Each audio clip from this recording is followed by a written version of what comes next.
Hi dear students, NMMS 2026 ಈ ಒಂದು video ಸರಣಿಗೆ ನಿಮ್ಮೆಲ್ಲರಿಗೂ ಸ್ವಾಗತ.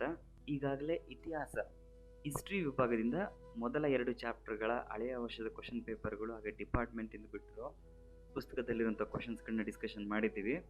ಈಗ ನೆಕ್ಸ್ಟು 3ನೇ ಚಾಪ್ಟರ್ ನೋಡೋಣ. ಪ್ರಾಚೀನ ಭಾರತದ ನಾಗರಿಕತೆಗಳು ಅಥವಾ ಸಿವಿಲೈಸೇಷನ್ಸ್ ಆಫ್ ಏನ್ಷಿಯಂಟ್ ಇಂಡಿಯಾ. ನೋಡಿ, ಮೊದಲ ಒಂದು ಪ್ರಶ್ನೆ, ಸಿಂಧೂ ಸರಸ್ವತಿ ನಾಗರಿಕತೆಯು ಸಮುದ್ರ ವ್ಯಾಪಾರ ಹೊಂದಿತ್ತು ಎಂಬುದಕ್ಕೆ ಪ್ರಮುಖ ಆಧಾರ. ಸಿಂಧೂ ಸರಸ್ವತಿ ನಾಗರಿಕತೆಗೆ ಸಮುದ್ರ ವ್ಯಾಪಾರ, ಇದಕ್ಕೆ ಆಪ್ಷನ್ ನೋಡಿ. ಹರಪ್ಪ ನಗರದಲ್ಲಿ ದೊರೆತಿರುವ ಆಧಾರಗಳು ಇದಾಗಲ್ಲ. ಮೊಹೆಂಜೊದಾರೊದಲ್ಲಿ ದೊರೆತಿರುವ ಆಧಾರಗಳು ಸ್ನಾನದ ಕೊಳ, ಇದು ಕೂಡ ಅಲ್ಲ. ಲೋಥಾಲ್ ನಗರದಲ್ಲಿ ದೊರೆತಿರುವ ಅಡಗುಕಟ್ಟೆ. ಅಡಗುಕಟ್ಟೆ ಇತ್ತು ಅಂದ್ರೆ ಬೇರೆ ದೇಶಕ್ಕೆ ಹಡಗಿನಲ್ಲಿ ಹೋಗ್ಲಿಕ್ಕೆ ಅವಕಾಶ ಇರ್ತದಲ್ವಾ. ಸೊ ಹಿಂಗಾಗಿ ಲೋಥಾಲ್ ಅನ್ನುವಂಥ ಗುಜರಾತ್ನಲ್ಲಿರುವಂಥ ನಗರ, ಸಮುದ್ರ ವ್ಯಾಪಾರಕ್ಕೆ ಇರುವಂಥ ಆಧಾರ ಅಂದರೆ ಲೋಥಾಲ್. ಇದು ಇರುವಂಥ ರಾಜ್ಯ ಯಾವುದಂದ್ರೆ ಗುಜರಾತ್. ಹಾಗೆ ಮುಂದಿನ ಪ್ರಶ್ನೆಗೆ ಹೋಗೋಣ. ಡಿಪಾರ್ಟ್ಮೆಂಟ್ ಬುಕ್ಕಲ್ಲಿ ಕೊಟ್ಟಿದ್ದಾರೆ, ಆದರೆ ಟೆಕ್ಸ್ಟ್ ಬುಕ್ಕಲ್ಲಿ ಡಿಲೀಟ್ ಮಾಡಿದ್ದಾರೆ. ಇದನ್ನು ಅಪ್ಪಿ ತಪ್ಪಿ ಏನಾದರೂ ಕೇಳಿಬಿಟ್ರೆ, ಡಿಪಾರ್ಟ್ಮೆಂಟ್ ಬುಕ್ಕಲ್ಲಿ ಇದೆಯಲ್ಲ ಅಂತ ಕೇಳಿಬಿಟ್ರೆ ಸಿಂಪಲ್ ಒಂದು ಟ್ರಿಕ್ ನೋಡಿ.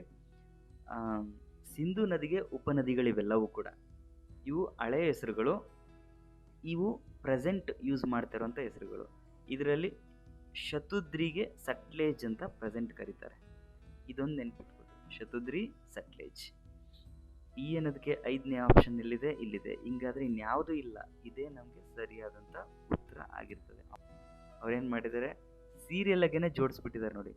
ವಿಟಸ್ತಾಜೀಲಂ, ಚಿನಾಬ್, ರಾವಿ, ಬಿಯಾಸ್, ರವಿ ಅಂತ ಕೊಟ್ಟಿದ್ದಾರೆ, ರವಿ. ನೆಕ್ಸ್ಟ್ ಸಟ್ಲೇಜ್.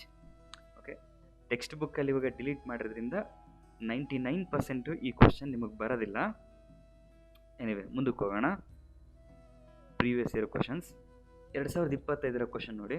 ಚಿತ್ರದಲ್ಲಿ ತೋರಿಸಿರುವ ಪುರುಷ ಮುಂಡದ ಶಿಲಾಮೂರ್ತಿ ಸಂಬಂಧಿಸಿರುವ ನಾಗರಿಕತೆ. ಈ ಚಿತ್ರ ಸಂಬಂಧಿಸಿರೋದು ಯಾವ ನಾಗರಿಕತೆಗೆ? ಸಿವಿಲೈಸೇಷನ್ಗೆ. ಈಜಿಪ್ಟ್ ಅಲ್ಲ, ಇಲ್ಲಿ ಪಿರಮಿಡ್ಗಳು. ಮೆಸೊಪೊಟೋಮಿಯಾ ಇಲ್ಲ. ಸಿಂಧೂ ಸರಸ್ವತಿ ನಾಗರಿಕತೆ, ಇದು ಸರಿಯಾದಂಥ ಉತ್ತರ ಆಗಿದೆ. ನರ್ತಕಿ, ಡ್ಯಾನ್ಸ್ ಮಾಡುವಂಥ ನರ್ತಕಿ ಚಿತ್ರ ಆಗ್ಬೋದು, ಗಡ್ಡದಾರಿ ಮನುಷ್ಯ ಇವನು, ಇವೆಲ್ಲವೂ ಕೂಡ ಸಿಂಧೂ ಸರಸ್ವತಿ ನಾಗರಿಕತೆಗೆ ಸಂಬಂಧಿಸಿರೋದು. ಚೀನಾದ ಗೋಡೆ ಬರ್ತದೆ. ನೆಕ್ಸ್ಟ್, ಹಾಗೆ 2025ರಲ್ಲೇ ಮತ್ತೆರಡು ಕ್ವಶನ್ ನೋಡಿ. ಪ್ರಾಕ್ತನ ಶಾಸ್ತ್ರಜ್ಞರು ವಲಸೆಯ ಬದುಕು ಸ್ಥಿರಗೊಂಡ ಕಾಲದ ನೆಲಮನೆಯನ್ನು ಪತ್ತೆ ಹಚ್ಚಿದ ಸ್ಥಳ. ನೆಲಮನೆ ಅಂದ ತಕ್ಷಣ ನಿಮ್ಮ ಮೈಂಡಲ್ಲಿ ಫಿಕ್ಸ್ ಆಗಬೇಕು. ಮನೆ ಅಂದರೆ ಹೋಮ್ ಅಂತೀವಲ್ವಾ, ಹಾಗೆ ಕಾಶ್ಮೀರದ ಬರ್ಜು ಹೋಮ್ನಲ್ಲಿ ನೆಲಮನೆಯನ್ನು ಪತ್ತೆ ಹಚ್ಚಿದ್ದಾರೆ. ವಲಸೆ ಮಾಡ್ತಾ ಫಸ್ಟ್ ಟೈಮ್ ಸೆಟ್ಲ್ ಆಗಿರುವಂಥ, ಒಂದು ಕಡೆ ಸೆಟ್ಲ್ ಆಗಿರುವಂಥದ್ದು. ಇದು ಟೆಕ್ಸ್ಟ್ ಬುಕ್ಕಲ್ಲಿ ನಿಮ್ಮ ಪೇಜ್ ನಂಬರ್ 17ರಲ್ಲಿದೆ. ಹಾಗೆ ಮುಂದಿನ ಪ್ರಶ್ನೆ ನೋಡಿ. ವೇದಗಳ ಕಾಲದಲ್ಲಿ ಸ್ತೋತ್ರಗಳನ್ನು ಪಠಿಸುವವನನ್ನು ಹೀಗೆ ಕರೆಯುತ್ತಿದ್ರು. ಇದನ್ನು ಓತ್ರಿ ಅಂತ ಕರೀತಿದ್ರು.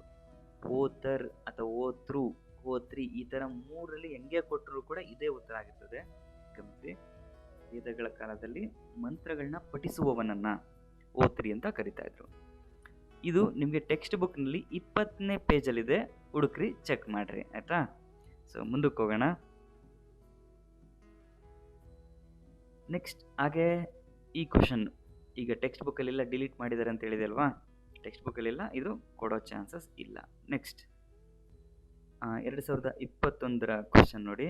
ಮೊಹೆಂಜೊದಾರೋ ಎಂಬ ಪಟ್ಟಣದಲ್ಲಿ ಒಂದು ನೀರಿನ ಕೊಳವನ್ನು ಕಟ್ಟಲಾಗಿತ್ತು. ಹೌದು, ಸ್ಟೇಟ್ಮೆಂಟ್ ಸರಿಯಾಗಿದೆ. ಎಲ್ಲ ವೇದಗಳಲ್ಲಿ ಋಗ್ವೇದ ಮೊದಲನೇದು, ಇದು ಕೂಡ ಸ್ಟೇಟ್ಮೆಂಟ್ ಸರಿಯಾಗೇ ಇದೆ. ಹಾಗಾದ್ರೆ ಆಪ್ಷನ್ ನೋಡೋಣ. ಎ ಸರಿ ಮತ್ತು ಬಿ ತಪ್ಪು. ಎ ಮತ್ತು ಬಿ ಎರಡು ಸರಿ, ಇದು ಸರಿಯಾಗಿರುವಂಥ ಉತ್ತರ ಆಗಿದೆ. ಈಸಿ ಕ್ವಶನ್ ಇದು. ಮುಂದಕ್ಕೆ ಹೋಗೋಣ. ಋಗ್ವೇದ ರಚನಾಕಾರರ ದೃಷ್ಟಿಯಲ್ಲಿ ಸಂಪತ್ತು ಎಂದರೆ, ಋಗ್ವೇದ ಕಾಲದಲ್ಲಿ ವೆಲ್ತ್ ಅಂತಂದ್ರೆ ಏನು ಅಂತೇಳಿ, ಸಂಪತ್ತು. ಆಗಿನ ಕಾಲದಲ್ಲಿ ಚಿನ್ನ, ಮನೆಗಳು, ಸೈನಿಕರು ಎಷ್ಟು ಜನ ಅವರು ಇದನ್ನೆಲ್ಲ ಕನ್ಸಿಡರ್ ಮಾಡ್ತಿರ್ಲಿಲ್ಲ. ಅವರು ಮೇಯ್ನ್ ಆಗಿ ಎಷ್ಟು ಪಶುಗಳಿದ್ದಾವೆ ಅಥವಾ ಎಷ್ಟು ಪ್ರಾಣಿಗಳು ಸಾಕೊಂಡಿದ್ದಾರೆ, ಕುದುರೆಗಳು, ಹಸುಗಳು, ಒಂಟೆಗಳು ಮತ್ತು ಕುರಿಗಳು. ಪ್ರಾಣಿ ಎಷ್ಟು ಜಾಸ್ತಿ ಇದ್ವೋ ಅಷ್ಟು ಅವರು ಶ್ರೀಮಂತರು ಅಂತೇಳಿ ಋಗ್ವೇದ ಕಾಲದಲ್ಲಿ ಕನ್ಸಿಡರ್ ಮಾಡ್ತಾ ಇರ್ತಾರೆ. ಓಕೆ ಸ್ಟೂಡೆಂಟ್ಸ್, ಇಷ್ಟು ಪ್ರಶ್ನೆಗಳು ಬಹುಮುಖ್ಯವಾಗಿರುವಂಥದ್ದು. ಹಾಗೆ ಇವುಗಳನ್ನ ಬಿಟ್ಟು ಇನ್ನೂ ಯಾವುದಾದ್ರೂ ಇಂಪಾರ್ಟೆಂಟ್ ಪಾಯಿಂಟ್ಸ್ಗಳಿದೆ ಅಂತಂದರೆ, ಟೆಕ್ಸ್ಟ್ ಬುಕ್ಕಲ್ಲಿ ನೀವು ನೋಡ್ಕೋಬೇಕಾಗಿರೋ ಪಾಯಿಂಟ್ಸ್ಗಳು ಅಂತಂದರೆ ನೋಡಿ, ಪ್ರಾಚೀನ ಭಾರತದ ನಾಗರಿಕತೆಗಳು. ಇದರಲ್ಲಿ 1924ರಲ್ಲಿ ಜಾನ್ ಮಾರ್ಷಲ್ ಮೊದಲ ಬಾರಿಗೆ ಹರಪ್ಪ ನಾಗರಿಕತೆ ಅಂತ ಘೋಷಣೆ ಮಾಡಿದ್ದು. ಇದೊಂದು ಇಂಪಾರ್ಟೆಂಟ್ ಪಾಯಿಂಟ್ ನೋಡ್ಕೊಳ್ಳಿ. ಇಸ್ವಿ 1924. ಹಾಗೆ ಹರಪ್ಪ ನಾಗರಿಕತೆ ಅವಧಿಯನ್ನು ಕಂಚಿನ ಯುಗ ಅಂತ ಕರೀತಾರೆ.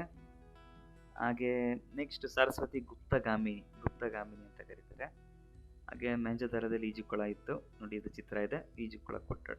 ಈ ಚಿತ್ರನೇ ಬೇಕಾದ್ರೆ ಕೊಟ್ಬಿಟ್ಟು ಬೇಕಾದ್ರೆ ಕೇಳ್ಬೋದು ಯಾವ ಸ್ಥಳದಲ್ಲಿದೆ ಅಂತ. ಮೊಹೆಂಜೊದಾರೋ ಆಗುತ್ತೆ. ಹಾಗೆ ನರ್ತಕಿಯ ಲೋಹದ ಮೂರ್ತಿ, ಇದು ಕೂಡ ಮೊಹೆಂಜೊದಾರೊದಲ್ಲಿ ಸಿಕ್ಕಿದೆ. ಈ ಚಿತ್ರ ಆಲ್ರೆಡಿ ಕೇಳಿದ್ರಲ್ವಾ. ಹಾಗೆ ಇದು ಸಿಂಧೂ ನಾಗರಿಕತೆ, ಇದು ಲಿಪಿ ಆಗಿರ್ತದೆ. ಇದು ಈ ಸ್ವಸ್ತಿಕ್ ಚಿಹ್ನೆನೂ ಕೂಡ ಸಿಂಧೂ ನಾಗರಿಕತೆಯಲ್ಲಿ ಬರ್ತದೆ. ಹಾಗೆ ಬೆಂಕಿಯ ಒಲೆಗಳು ಕಂಡುಬರುವಂಥದ್ದು, ಕಂಡುಬರೋದು ಕಾಲಿಬಂಗನ್ ಮತ್ತು ಲೋತಾಲ್ನಲ್ಲಿ. ಲೋತಾಲ್ ಅಡುಗುಕಟ್ಟೆಗೂ ಕೂಡ ಫೇಮಸ್ಸು, ಹಾಗೆಯೇ ಬೆಂಕಿಯ ಒಲೆಗೂ. ಹಾಗೆ ಕೊಠಡಿಗಳು, ಸಂಗ್ರಹಣೆ ಮಾಡಲಿಕ್ಕೆ ಕೊಠಡಿಗಳು, ಕಣಜಗಳ ರೀತಿ ಇರುವಂಥದ್ದು ಮೊಹೆಂಜೊದಾರೊದಲ್ಲಿದೆ, ಹರಪ್ಪದಲ್ಲಿದೆ ಮತ್ತು ಲೋತಾಲ್ನಲ್ಲೂ ಕೂಡ ಇದೆ. ಇದು ನೆನ್ಪಿಡೋಕೆ ಟ್ರಿಕ್ಸ್ ಹಂಗೆ, ಲೋತಾಲ್ನಲ್ಲಿ ಅಡುಗುಕಟ್ಟೆ ನಿಲ್ಸ್ಕೊತಿದ್ರು. ಬೇರೆ ದೇಶಕ್ಕೆ ತೊಗೊಂಡೋಗೋಕ್ಕಿಂತ ಮುಂಚೆ ಎಲ್ಲರೂ ಒಂದು ಕಡೆ ಸ್ಟೋರೇಜ್ ಮಾಡಿ ಇಡಲೇಬೇಕು ತಾನೆ, ಅಕ್ಕಪಕ್ಕದಲ್ಲಿ ಅಡುಗುಗಳಿಗೆ ತುಂಬ್ಕೊಳ್ಳೋಕ್ಕಿಂತ ಮುಂಚೆ. ಹಿಂಗಾಗಿ ಲೋತಾಲ್ನಲ್ಲೂ ಇರ್ತಿತ್ತು. ಇನ್ನು ಇವೆರಡು ಸ್ಥಳ, ಬೇರೆ ಟ್ರಿಕ್ಸ್ ಇಲ್ಲ, ನೆನ್ಪಿಟ್ಟು. ನೆಕ್ಸ್ಟು ಇನ್ನು ತುಂಬ ಇದೆ, ಇಲ್ಲೆಲ್ಲರ ಮಧ್ಯದಲ್ಲಿ ಕ್ವಶನ್ ಕೇಳ್ಬೋದು ಅವರು. ನೋಡೋಣ. ಹಾಗೆ ಕಾಶ್ಮೀರದ ಬರ್ಜು ಹೋಮ್ನಲ್ಲಿ ನೆಲಮನೆಯನ್ನು ಗುರುತಿಸಿದ್ದಾರೆ. ಪಿಟ್ ಹೌಸಸ್ ಅಂತ ಕರೀತಾರೆ ಇಂಗ್ಲೀಷ್ ಮೀಡಿಯಮಲ್ಲಿ ಅದನ್ನ. ನೆಕ್ಸ್ಟು ಮೆಹರ್ಗರ್ ಅನ್ನೋಂಥ ಒಂದು ಹಳ್ಳಿ, ಫಲವತ್ತಾಗಿರುವಂಥ ಹಳ್ಳಿ. ಇದು ಇತಿಹಾಸಕಾರರಿಗೆ ಸಿಕ್ಕಿರುವಂಥ ಒಂದು ಮೊಟ್ಟ ಮೊದಲ ಹಳ್ಳಿ ಅಂತ ಕನ್ಸಿಡರ್ ಮಾಡಿದ್ದಾರೆ. ಹಾಗೆ ಇದೇ ಮೆಹರ್ಗರ್ನಲ್ಲಿ ಮನುಷ್ಯರ ಜೊತೆಯಲ್ಲಿ ಪ್ರಾಣಿಗಳನ್ನು ಕೂಡ ಉಳ್ತಿದ್ರು. ಇದೊಂದು ಸ್ಪೆಷಾಲಿಟಿ ಈ ಸ್ಥಳದ ಬಗ್ಗೆ.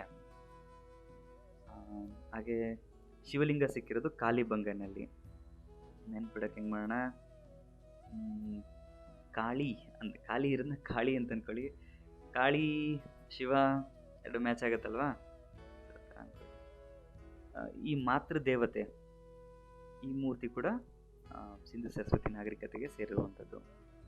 ಈ ಚಿತ್ರಗಳನ್ನು ಕೂಡ ನೋಡ್ಕೊಳ್ಳಿ.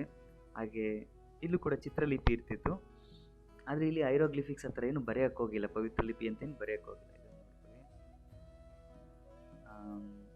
ಬನಾವಲಿಯಲ್ಲಿ ಅಗ್ನಿಕುಂಡ ಇರ್ತಿತ್ತು.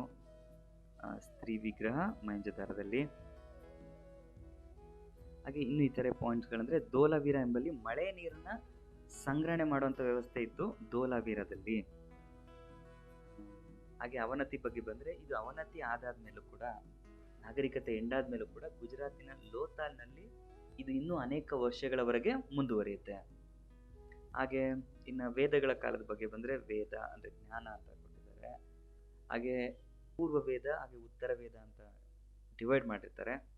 ಹಾಗೆ ಇದರಲ್ಲಿ ಋಗ್ವೇದದ 10ನೇ ಮಂಡಲದಲ್ಲಿ ಪುರುಷ ಸೂಕ್ತದಲ್ಲಿ ವರ್ಣ ವ್ಯವಸ್ಥೆ ಬಗ್ಗೆ ಮೆನ್ಷನ್ ಮಾಡಿದ್ದಾರೆ. ಬ್ರಾಹ್ಮಣ, ಕ್ಷತ್ರಿಯ, ವೈಶ್ಯ, ಶೂದ್ರ ಅಂತೇಳಿ. ಇದರಲ್ಲಿ ಎಷ್ಟನೇ ಮಂಡಲ ಅಂತ ಕೇಳ್ಬೋದು, ಹಾಗೆ ಯಾವ ಈ ಮಂಡಲದ ಹೆಸರು ನೋಡ್ಕೊಳ್ರಿ. ಹಾಗೆ ಈ ಪೂರ್ವ ವೇದ ಕಾಲದಲ್ಲಿ ಸಭಾ, ಸಮಿತಿ, ವಿಧಾತ್ ಅಂತ 3 ಭಾಗಗಳು ಕೂಡ ಇರ್ತವೆ ರಾಜನಿಗೆ ಸಹಾಯ ಮಾಡಲಿಕ್ಕೆ ಅಂತೇಳಿ ಆಡಳಿತದಲ್ಲಿ. ವಿಧವಾ ವಿವಾಹ ವ್ಯವಸ್ಥೆ ಕೂಡ ಇರ್ತದೆ. ಜಾತಿ ವ್ಯವಸ್ಥೆ ಅನ್ನೋದು ಏನು ಇರೋದಿಲ್ಲ. ಬಟ್ ಎಲ್ಲ ಆಲ್ಮೋಸ್ಟ್ ಒಳ್ಳೆಯದಾಗೆ ಇರ್ತವೆ ಅನ್ಕೊಳ್ಳಿ ಇದರಲ್ಲಿ ಪೂರ್ವ ವೇದ ಕಾಲದಲ್ಲಿ. ಉತ್ತರ ವೇದ ಕಾಲದಲ್ಲಿ ಈ ವಿಧಾತ್ ಅನ್ನೋದು ಕಣ್ಮರೆಯಾಗುತ್ತೆ, ಆದರೆ ಇವೆರಡು ಮಾತ್ರ ಉಳ್ಕೊತವೆ. ವಿಧವಾ ವಿವಾಹ ಪರಿಸ್ಥಿತಿ ಅದು ನಿಷೇಧ ಆಗುತ್ತೆ, ಜಾತಿ ವ್ಯವಸ್ಥೆಗಳು ಬಂದ್ಬಿಡ್ತವೆ. ಹೆಣ್ಣು ಮಕ್ಕಳಿಗೆ ಸಮಾನ ಸ್ಥಾನಮಾನ ವ್ಯವಸ್ಥೆನೂ ಕೂಡ ಈ ಉತ್ತರ ವೇದ ಕಾಲದಲ್ಲಿ ಹೊರಟೋಗುತ್ತೆ. ಪೂರ್ವ ವೇದ ಕಾಲದಲ್ಲಿ ಎಲ್ಲವೂ ಕೂಡ ಒಳ್ಳೆಯ ಅಂಶಗಳೇ ಮ್ಯಾಕ್ಸಿಮಮ್ ಇರ್ತವೆ. ಓಕೆ, ಇದು ಇಷ್ಟು ಇಂಪಾರ್ಟೆಂಟ್ ಪಾಯಿಂಟ್ಸ್ಗಳು. Take care. ಮುಂದಿನ ಲೆಸನ್ ಬೇಗ ಅಪ್ಲೋಡ್ ಮಾಡ್ತೀನಿ ನೋಡಿ. Wish you good luck.